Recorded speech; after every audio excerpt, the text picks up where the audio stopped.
سلام سلام كمي تخونو تخطاتلتي كرامات جالري كمي تخونو كمي تصنحو ያው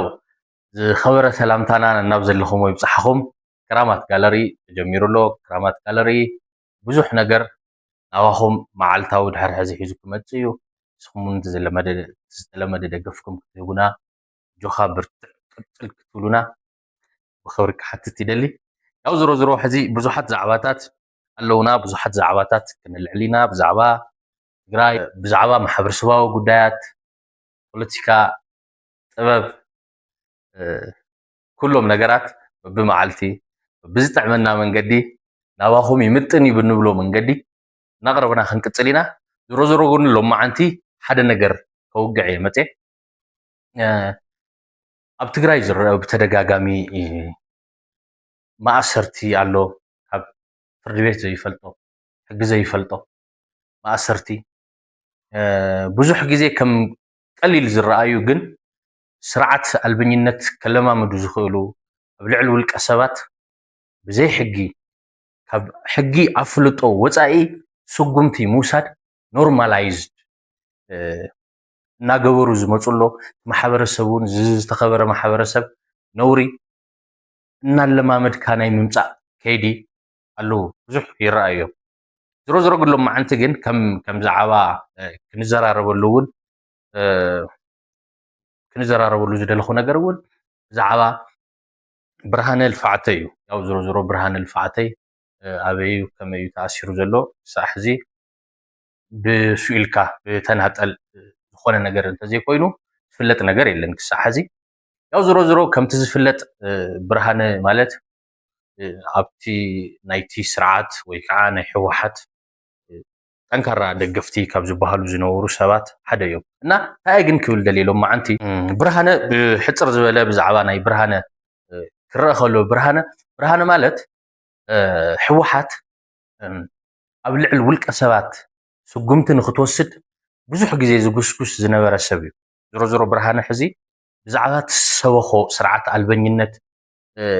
ትዝሰበኾ ትዚ ኣብ ልዕል ካልኦት ሰባት ክፍፀም أبرتعو كسرحلو زصنح سرعة البنينت ياو قداي ناتو يخوينو برهانه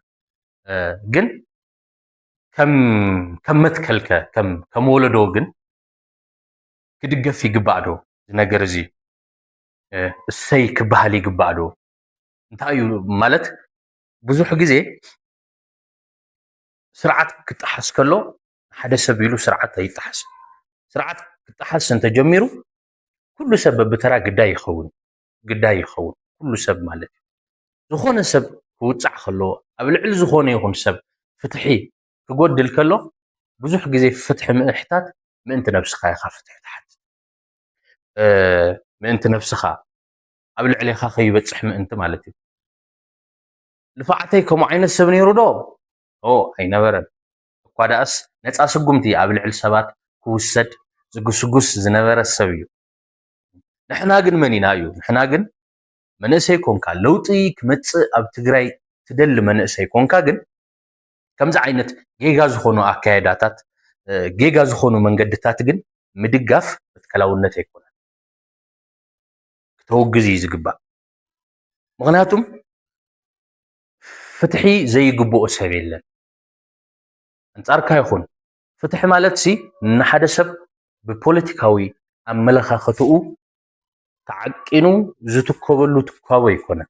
فتحي ناي ملخاختا قداي يكونه فتحي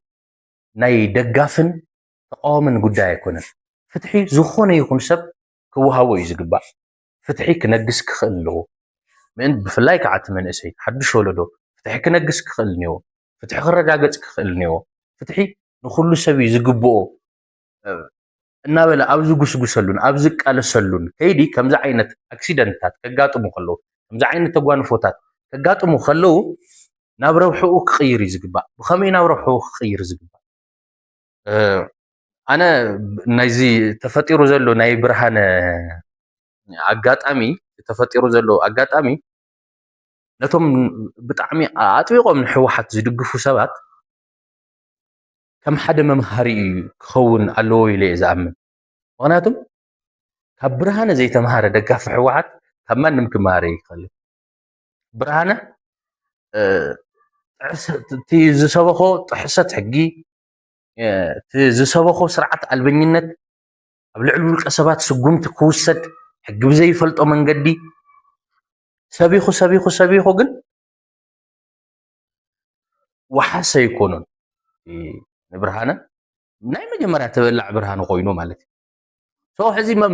ሰብ እንታይ ክመሃር ዝግብኦ ካብ ብርሃነ እንታይ ክመሃር በቃ ናይ ግዜ ጉዳይ እምበር ኣሳርን ተኣሳርን ይለዋወጥ እዩ በብምዕራፉ ሶ ንሕና እንታይ ኢና ክንገብር ዝግበአና ፍትሒ ክነግስ ክኽእል እኒኦ ከም መትከል ማለት እዩ ፍትሒ ክረጋገፅ ክኽእል እኒኦ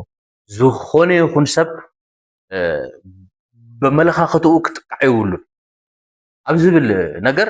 ብደንቢ ክንሰርሕ ክንክእል እኒና ሕዚ እውን ኣብ ብርሃነ እንታይ እዩ ኮይኑ ከመይ እዩ ኮይኑ ዝብል ነገር ኩሉ ሰብ ሕዚ ይፈልጥ እየ ብንዴት ኣሎ ብርግፅ የቆጥዕ እዩ እቲ ናይ ብርሃነ ዝመፆ መንገዲ የቆጥዕ እዩ ዘየቆጥዕ ብርሃነ ማሕበረሰብ ንማሕበረሰብ ዘናሹ ሰብ እዩ ንሕወሓት ይጥቀማ ንሕወሓት ዝኾነ ፖለቲካል ትርፊ ከስቢ ኣለዎ እዩ ጥራሕ ኢሉ ይእመን እምበር ብርሃነ ዘይፀርፎስ ማሕበረሰብ የለን ዘየናሽዎ ህዝቢ የለን ኩሉ ነገር ይኸደሉ እዩ ብርሃነ ኩሉ ነገር ካብ ምዝራብ ንድሕሪ ዘይብል ሰብ እዩ ትናቱ መንገዲ እሱ ዝመፆ መንገዲ ግን ቁጣዕ ይፈጥር እዩ ኣይቆጥዕን ማለት ኣይኮነን ግን ብዝተኻእለና መጠን ግን ሕና በተለይ ትደላይ ለውጢ መንእሰይ ለውጢ ክመፅእ ክኽእል እኒአው ትግራይ ለውጢ ክፍጠር ክኽእል እኒአው ኢሉ ዝኣምን ሰብ ግን ከም መትከል እሰይ ምባል መትከሉ ኣይኮነን ኣንፃር ትቃለሰሉ ዘለካ ጉዳይ እዩ ዝኸውን ዝኾነ ይኹን ሰብ ፍትሒ ክረክብ ክኽእል እኒአው ዝኾነ ይኹን ሰብ ብሕጊ ክዳነ ክኽእል እኒአው ብርሃነ እኮ ተኣሲሩ ነይሩ እዩ ቤት ፍርዲ ክኸሶ እየ ኢሉ ኣብ ቀረባ ናይ ቀረባ ግዜ ተዘክሮ ብርሃነ ቤት ፍርዲ መእሰሪ ክሲ ቀሪቡሉስ ተኣሲሩ ነይሩ እዩ ግን ያው ሎማዓን ተኣሲሮሞ ዘለዉ ሰባት እዮም መፍትሖሞ ነይሮም ልዕሊ ሕጊ ኮይኖም ማለት እዩ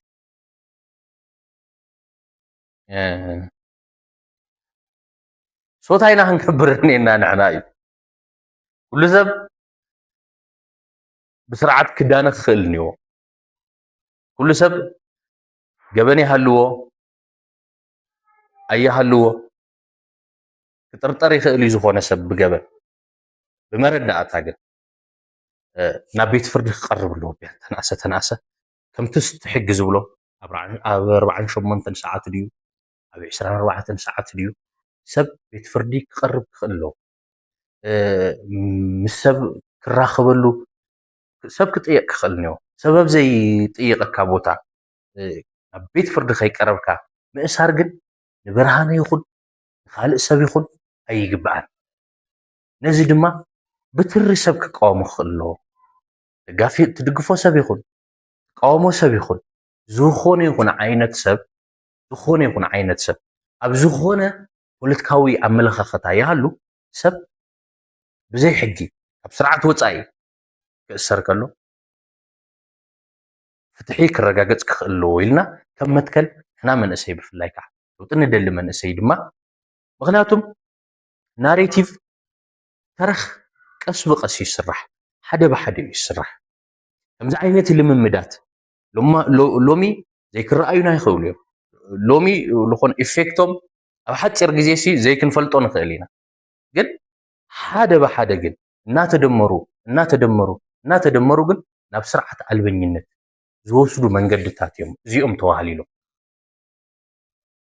ህዝቢ ትግራይ ድማ ያው ብነፍሱ ከምኡ ዓይነት ማሕበረሰብ ኣይኮነን ካብ ማቱ መንጢሉ ዝበልዕ ማሕበረሰብ ኣይኮነን ዝተኸበረ ልምዲ ኣለዎ